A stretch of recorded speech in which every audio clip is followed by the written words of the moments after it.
Praise the Lord, hallelujah. Part 1 में हमने देखा कि पवित्र आत्मा की सेवा की अधीनता के अंतर्गत हमने कुछ बातों को देखा और हमने यह भी देखा कि यीशु को परमेश्वर की आज्ञा के अनुसार स्वर्ग में पवित्र आत्मा के द्वारा ही उठा लिया गया और शिक्षा भी पवित्र आत्मा के द्वारा दी गई। अर्थात उठाए जाने के समय तक यीशु आज्ञाकारी रहा। क्या कलीसिया यीशु के समान आज्ञाकारिता रखती है कि सेवकाई के विषय यीशु किसी सेवकाई और मृत्यु के विषयक भी यीशु के जैसे मृत्यु और फिर अनंत जीवन? यह वही पवित्र आत्मा है जो यीशु पर उतरा और ठहरा और उसके साथ स्वर्ग तक गया और पृथ्वी पर परमेश्वर के कामों को स्वर्ग पर देखकर उसका चित्र यीशु तक लाता रहा। और यीशु इस पृथ्वी पर पिता के दिखाए गए बातों को या बातों के अनुसार, उन कार्यों के अनुसार यीशु मसीह भी कार्य करते रहे और अंत में उन्होंने चेलों को बहुत कुछ सिखाया। यीशु मसीह ने चेलों को सिखाया यरूशलेम ना छोड़ना, पिता की उस प्रतिज्ञा को पूरा करने के लिए प्रतीक्षा करना कि थोड़े दिनों के पश्चात तुम पवित्र आत्मा से बपतिस्मा पाओगे। और तीसरा, परंतु जब पवित्र आत्मा कलीसिया पर आएगा तब कलीसिया सामर्थ पाएगी और कलीसिया यरूशलेम, सारे यहूदिया और सामरिया में, यहाँ तक कि पृथ्वी के छोर तक भी गवाह ठहरेगी। और चेलों ने आज्ञा के अनुसार पहला स्थान यरूशलेम को चुना और हम देखते हैं कि चेलों ने आज्ञा को माना। और पिछले पार्ट 1 में हमने कुछ देखा कि क्या कलीसिया को पुत्र उत्पन्न करने की प्रसव पीड़ा कभी होती है। यूहन्ना 16:21 में कहा है कि जब किसी स्त्री को प्रसव पीड़ा होती है तो उसे शोक होता है, उसे दुख होता है क्योंकि उसका समय आ पहुंचा है। परंतु जब वह बच्चे को जन्म दे चुकी होती है तो उस पीड़ा को इस आनंद से कि संसार में एक मनुष्य उत्पन्न हुआ है भूल जाती है।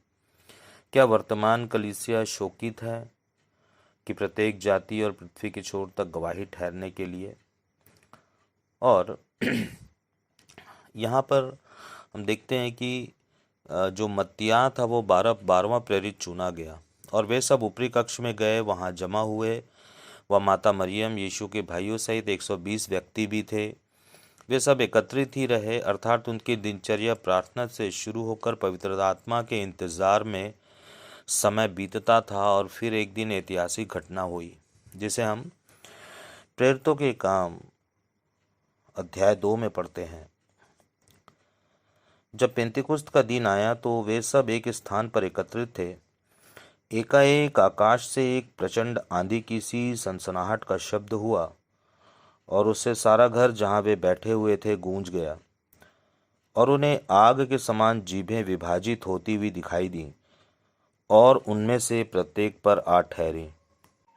आकाश से उन्होंने एक सनसनाहट का शब्द को सुना और उस सनसनाहट के शब्द से सारा घर जहाँ वे बैठे थे गूंज गया और उन्हें आग के समान लपटें दिखाई भी दी और उन पर आकर के ठहर भी गई। वे सब पवित्र आत्मा से भर गए और जैसे आत्मा ने उन्हें बोलने की सामर्थ्य दी, वे अन्य अन्य भाषाओं में बोलने लगे। और वहाँ पर उपस्थित अलग अलग देश के रहने वालों ने सबने अपनी अपनी भाषा में बोलते सुना। यह परमेश्वर की सामर्थ्य की बात थी। कई विस्मित हुए, कई घबरा गए और एक दूसरे से पूछने लगे कि यह क्या हो रहा है। उनके कानों में विश्वास नहीं हो रहा था क्योंकि पवित्र आत्मा की एकीकृत स्वर्गीय भाषा सबको अपनी मातृभाषा में सुनाई दे रही थी। यह प्रमुख रूप से पवित्र आत्मा का प्रभाव था, जबकि प्रेरित व अन्य लोग आज्ञा के अंतर्गत गौण थे। क्या पतरस सेवकाई के लिए अकेला खड़ा हुआ? जैसा कि आज हम देखते हैं कि सेवकाई में एक ही पास्टर जो है, एक ही व्यक्ति जो है वो खड़ा रहता है और बाकी सब बैठे रहते हैं। और यहाँ पे पवित्र आत्मा को लगातार शोकित किया जा रहा है। वर्षों से वही पैटर्न पर जो शिक्षाएं या वही पैटर्न पर जो चर्चेस को फॉलो अप किया जाता है, लेकिन शायद उन्होंने कभी प्रेरितों के काम 2 का जो 14 से 41 है वहाँ पे उन्होंने उसको कभी ध्यान नहीं दिया। यहाँ पे लिखता है कि परंतु पतरस उन 11 के साथ खड़ा हुआ। सेवकाई का पहला नियम यह है कि एकजुटता। क्या वर्तमान जो कलीसिया, जो वर्तमान में जो सेवकाई दिखाई देती है, क्या वो एकजुटता की सेवकाई है? क्या यहाँ पर उस बातों की जो बाइबल में लिखा गया है कि सब जो मसीह में आते हैं, प्रत्येक जो है वो राजपदधारी याजक है। तो याजक का काम कलीसिया में के दरी में बैठना नहीं होता। याजक का काम कलीसिया के बेंचेस को गर्म करना नहीं होता। तो कहने का मतलब है कि प्रेरितों काम 2 का 14 से 41 को जब सब लोग पढ़ेंगे तो वहाँ पे ये समझ में आता है कि सेवकाई का जो पहला नियम है वो एकजुटता है। पतरस अकेला खड़ा हो सकता था, लेकिन बाइबल यह कहती है कि पतरस उन 11 के साथ खड़ा हुआ। 12 प्रेरित एक साथ खड़े हुए और पतरस ऊंचे शब्द से उपदेश देने लगा, और अंत में जिन लोगों ने वचन ग्रहण किया उन्होंने बपतिस्मा लिया, और उसी दिन उनमें 3000 व्यक्ति सम्मिलित हो गए। क्या ऐसा नए नियम की जो कलीसिया में कभी दिखाई देता है, एकजुटता? और पतरस जो 11 के साथ खड़ा था, खड़े होने का तात्पर्य क्या है? खड़े होने का तात्पर्य कि सेवकाई में यह स्पष्ट होने जा रहा था कि जो प्रेरितों के काम में जो सेवकाई आने वाली थी, उन सेवकाई में हर एक व्यक्ति जो कि प्रेरितों से शिक्षा पा लेता था, और जो शिक्षा पाने के बाद में, इसका वर्णन मैं आगे अन्य पार्ट में करूँगा, कि शिक्षा पाने के बाद में वो किस तरह से वो परमेश्वर के राज्य में वो काम करता था। प्रेरितों काम 2 का 42 में हम देखते हैं कि और वे प्रेरितों से लगातार शिक्षा पाने, संगति रखने, रोटी तोड़ने और प्रार्थना करने में लवलीन रहे। यहाँ पर कुछ बातें महत्वपूर्ण हैं। प्रत्येक व्यक्ति परमेश्वर के भय के अधीन हो गया। दूसरा, पवित्र आत्मा की सेवकाई के अंतर्गत प्रेरितों के द्वारा बहुत से आश्चर्य कर्म और चिन्ह होते रहे। तीसरा, सब विश्वासी मिलजुल कर रहते थे, उनकी सब वस्तुएं साझे की थी। वे अपनी संपत्ति और सामान बेचकर जिसको जैसी आवश्यकता होती थी सबको बांट दिया करते थे। वे एक मन होकर दिन प्रतिदिन मंदिर में जाते और घर घर रोटी तोड़ते हुए आनंद और मन की सिधाई से भोजन किया करते थे। वे परमेश्वर की स्तुति किया करते थे। वे एक दूसरे से प्रसन्न थे। 9वां, जो उद्धार पाते थे उनको प्रभु प्रतिदिन उनमें मिला दिया करता था। यह आरंभिक कलीसिया के एक दूसरे को कैसे ग्रहण करें एक प्रारूप था, एक मॉडल था, जिसे परमेश्वर आज की कलीसिया को दिखाना चाहते हैं। यह सेवकाई व्यक्तिगत नहीं वरन पवित्र आत्मा को सम्मान करने और उसमें बने रहने की जरूरतों में से थी, अर्थात पवित्र आत्मा के अधीनता की सेवकाई थी। और उद्धार पाने वाले वे लोग थे जो पवित्र आत्मा की सामर्थ्य के द्वारा मन के फिराए जाने से प्रभु में आ जाते थे। इस प्रकार विश्वासी प्रतिदिन मिलते जुलते, प्रार्थना में लवलीन रहते, सामूहिक जीवन व्यतीत करते और कलीसिया के बढ़ोतरी के लिए प्रयत्नशील रहते, पर सब कुछ पवित्र आत्मा की अधीनता में। इस प्रकार कलीसिया बढ़ती चली गई, और जिस प्रकार यीशु लोगों को चंगा करते थे, पवित्र आत्मा के द्वारा भी प्रेरितों के माध्यम से पवित्र आत्मा की सहायता से चिन्ह और चमत्कार होने लगे। कई चिन्ह चमत्कार होते गए, लोगों के हृदय वचन के सुनने से नम्र होते चले गए, लोगों ने अपना जीवन प्रभु को सौंपा। कलीसिया जैसे जैसे उन्नति करती गई, सताव का भी समय आया, गिरफ्तारियां भी हुई, चेले तितर बितर भी हुए। पवित्र आत्मा की आंधी के जबरदस्त प्रभाव से कोई भी अछूता ना रहा और नगर के नगर उलट गए। इसी बीच शाऊल का सामना यीशु से हुआ, जो कलीसियाओं को सताता था, मारता पीटता था। उसका हृदय परिवर्तन हुआ। कुरनेलियुस को दर्शन मिला, पतरस को दर्शन मिला। अन्य जातियों में परमेश्वर का उद्धार दर्शन के द्वारा आया। शाऊल के हृदय परिवर्तन से सारे यहूदिया, गलील और सामरिया में शांति मिली।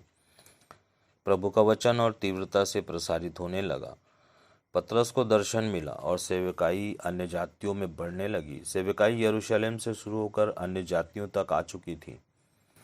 प्रेरितों का काम 10:34 में बाइबल कहती है कि पतरस को समझ में आ गया कि परमेश्वर किसी का पक्षपात नहीं करता, परंतु प्रत्येक जाति में जो उसका भय मानता है तथा धार्मिकता के कार्य करता है, परमेश्वर उसे ग्रहण करते हैं।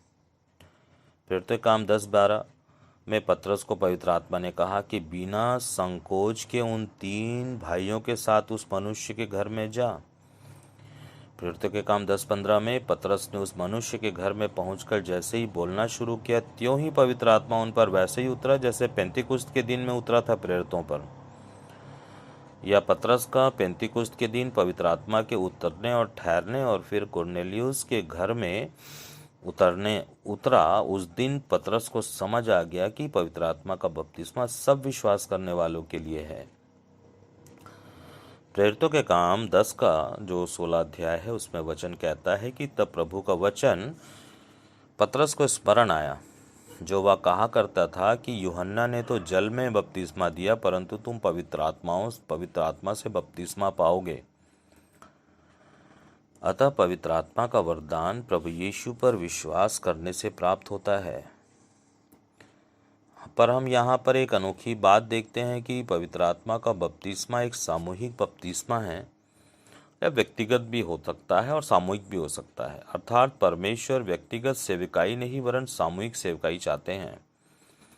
पवित्र आत्मा मनुष्य अपनी इच्छा से नहीं वरन परमेश्वर के द्वारा यीशु अर्थात उसके पुत्र पर विश्वास, समर्पण, आज्ञाकारिता और पवित्र तथा दीन हृदय रखने वालों को परमेश्वर के द्वारा प्राप्त होता है।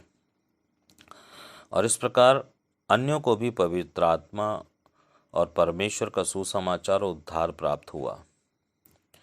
प्रेरितों के काम में हम देखते हैं कि कलीसिया जो थी वो एक मन से प्रार्थना करती थी, जिसके द्वारा जेल के द्वार खुलने लगे, बंधन टूटने लगे, बीड़ियां टूटने लगी, स्वर्गदूत आने लगे।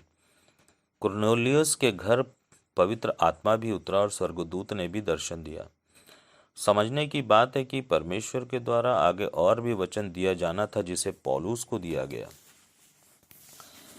पौलुस को परमेश्वर के द्वारा ठहराया गया। वह भी एक प्रेरित की तरह था, परंतु वह प्रेरितों से थोड़ा बढ़कर भी था।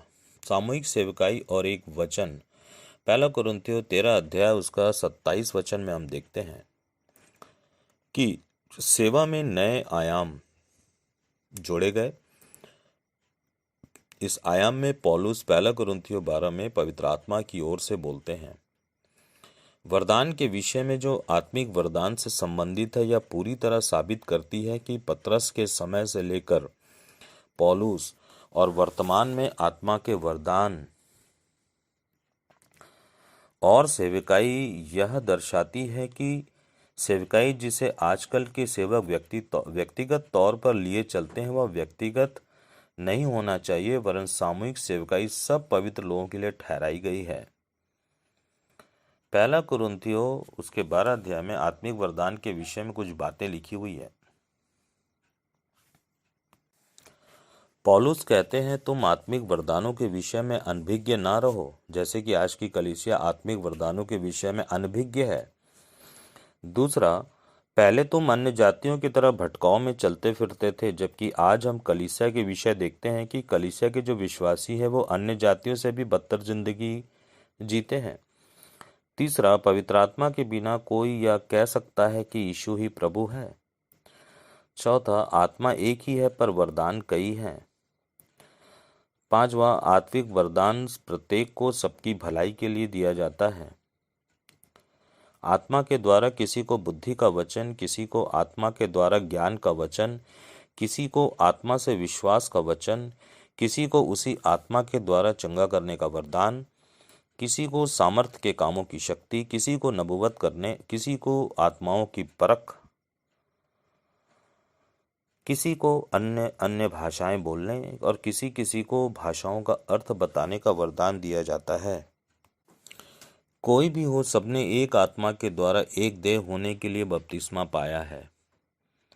पहला कुरिन्थियों 12 का उसका 13 वचन को देखते हैं। अर्थात मसीह की देह के अंदर बपतिस्मा पाए लोगों का वह समूह जो एक देह है, जो मसीह की देह कहलाती है, और उस देह में संपूर्ण देह की रचना ना दिखे, अर्थात मसीह का सेवा का अंग कलीसिया में दिखाई ना दे, तो इसका अर्थ है कि कलीसिया में मसीह की देह कार्यरत नहीं है, अर्थात शरीर का पूर्ण सुगठित विकास नहीं है। ऐसे अपूर्ण शरीर वाली कलीसिया में किस प्रकार का कार्य होगा, जहां ना तो प्रेरित, ना तो भविष्यवक्ता, ना शिक्षक, ना सुसमाचार प्रचारक, ना पास्टर, ना परोपकारी, ना प्रबंधक उस कलीसिया में नहीं है। हम एक बात को समझने की कोशिश करें कि बाइबल में कहीं भी पादरी या पास्टर शब्द नहीं आया है, या ध्यान देने की बात है। इन सब सेवकाई का संचालन वहां होगा जहां सब वरदान प्राप्त सेवक गण मसीह के लिए, उसकी महिमा के लिए दीनता के साथ, समर्पण के साथ अपनी विरासत की जिम्मेदारियों को समझते हुए कलीसिया के अंदर व बाहर सुसमाचार तथा अन्य बाइबल में वर्णित सेवकाई को करते हैं और प्रेम के साथ एकजुट परमेश्वर के राज्य के लिए कृत संकल्प हैं। वहीं सारे वरदान संचालित होंगे और सही मायने में यही सेवा का प्रारूप है जो प्रत्येक कलीसिया में होनी चाहिए। यदि नहीं है तो वह कलीसिया नहीं है और उसका उठाया जाना संभव नहीं है। यदि कलीसिया जो है वो उस कलीसिया में सेवकाई आपको दिखाई नहीं दे रही है, बहुआयामी, और वह माता कलीसिया से अन्य कलीसिया में भागित नहीं हो रही है, तो इसका स्पष्ट जो दिखाई देता है वो यह है कि कलीसिया में अभिषेक पवित्र आत्मा का नहीं है। प्रभु यीशु मसीह ने एक दृष्टांत समझाया, वहाँ पे 10 कुंवारियों के दृष्टांत से हम समझ सकते हैं। 5 कुंवारियाँ एक कलीसिया का रूपक है, जिसमें 5 कुंवारियों ने अपना तेल और मशाल तैयार रखा, अर्थात ये कलीसिया सेवा के पैमाने पर खरी उतरी और सेवा का कार्य पूरा कर मसीह के आगमन की बाट जोह रही है कि जब दूल्हा आए तो दूल्हा उनके लिए द्वार खोले और वे प्रवेश कर जाएं। इस प्रकार की कलीसिया जो पवित्र आत्मा का अभिषेक से भरी है और साथ ही कार्यरत है, पवित्र आत्मा के फल से भरे लोग आत्मिक फसल की कटाई तथा यही शिक्षा अपने चेलों को भी दे रहे हैं। वे महान आदेश का पालन कर रहे व इसकी पूर्ति कर रहे हैं। ज्योति में चलने का अर्थ केवल पाप से दूर ही नहीं होना होता है, वरन पवित्र आत्मा की वह सहभागिता है जो कार्य हमें सौंपा गया है। उस महान आदेश का पालन करने के लिए हम पिता परमेश्वर से पवित्र आत्मा मांगे ताकि सेवकाई का कार्य पूरा हो सके और प्रभु के आगमन के समय उठाए जाने के लिए तैयार रहें। मसीह की देह में एकता और आज्ञाकारिता से ही देह की उन्नति होगी। इफिसियों 4:11 में लिखा है, उसने, किसने? प्रभु यीशु मसीह ने। प्रभु यीशु मसीह ने कुछ को प्रेरित, कुछ को भविष्यवक्ता, कुछ को सुसमाचार प्रचारक, कुछ को रखवाला और कुछ को शिक्षक नियुक्त करके दे दिया। क्यों? इफिसियों 4:12 में, कि पवित्र लोग सेवा कार्य के योग्य बने। क्यों योग्य बने? कि मसीह की देह तब तक उन्नति करे, इफिसियों 4:13 के अनुसार, कि जब तक कि हम सब के सब प्रत्येक विश्वासी गण विश्वास में, पहला विश्वास में, दूसरा, और परमेश्वर के पूर्ण ज्ञान में सिद्ध एक ना हो जाएं, अर्थात मसीह के पूरे डील डॉल तक बढ़ ना जाएं। जबकि आज हम देखते हैं कि एक ही उंगली कार्य कर रही है, वो भी पूरे जीवन भर लड़खड़ाती हुई। किसी तरह कलीसिया भर तो जाती है, पर कलीसिया में अधूरी सेवकाई का कोई महत्व नहीं, जहाँ यीशु के अर्थात नियुक्त करने वाले की ही उपेक्षा किया गया है अब तक। वर्तमान कलीसिया में इस प्रकार की सेवकाई या सेवकाई में परमेश्वर का हाथ दिखाई नहीं देता जिसे यीशु मसीह ने नियुक्त किया है। आप वहीं अपने काम के लिए नियुक्त हों किसी नियोक्ता के द्वारा और आप वहाँ जो काम आपको दिया गया है काम ही ना करें, आपका काम का परिणाम दिखेगा ही नहीं, तो किस प्रकार आपकी तनख्वाह बनेगी और आपको आपका इनाम कैसे मिलेगा। और वर्तमान जो हम देखते हैं, जो सेवकाई हम देखते हैं, वे जो सेवक है ना जाने कौन सी मदिरा में चूर है और मस्त हैं कि सेवकाई को जो रौंदा जा रहा है, जिसके परिणाम स्वरूप यीशु मसीह के द्वारा पहचान की इंकार में ही होगा द्वितीय आगमन में। वर्तमान जो पास्टर है वो पेशेवर हैं, उनको मसीह की नियुक्ति से और परमेश्वर के हाथ जो वर्तमान सेवकाई में पवित्र आत्मा की अधीनता की जो सेवकाई होना चाहिए उनका उससे कोई मतलब नहीं। यदि एक कलीसिया में जो उंगली जो बढ़नी चाहिए वे है ही नहीं, तो ना तो वे पवित्र लोग सिद्ध होंगे नंबर 1, ना तो सेवा का काम होगा नंबर 2, ना तो मसीह की देह उन्नति पाएगी नंबर 3, ना तो सबके सब विश्वास में और परमेश्वर के पुत्र के पहचान में एक हो पाएंगे नंबर 4, और ना ही उनमें सिद्धता आ पाएगी और ना ही मसीह की डील डॉल और परिपक्वता में बढ़ पाएंगे। अर्थात जब हम यहाँ पर देखते हैं कि पवित्र लोगों की सिद्धता भी आवश्यक है, सेवा का काम यानी कि 5 प्रकार की सेवकाई और अन्य सेवकाई एक कलीसिया में दिखनी चाहिए।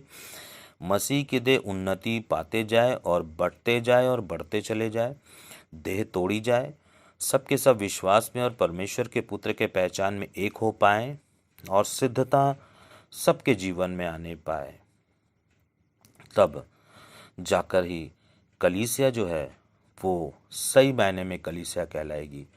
भारत और विश्व में ऐसे कई प्रभु के मित्र हैं जिन्होंने पवित्र आत्मा के निर्देशन पाकर इस संपूर्ण हाथ की सेवकाई को समय समय पर बताया है, पर ना जाने क्यों पवित्र आत्मा की आवाज को कोई सुनना ही नहीं चाहता। यदि सुनते तो शायद उनकी प्रार्थनाओं में उंगलियों के बढ़ने और उनकी सामर्थ्य को जो जिससे सिद्धता प्राप्त हो सकती है उसे अपनी प्रार्थनाओं में अवश्य रखते, अर्थात नियुक्ति की सेवकाई की प्रतीक्षा करते और कलीसिया में जो देह जो विकसित होना है और वो विकसित होने और उसके डील डॉल में बढ़ने के लिए समर्पित हो जाते।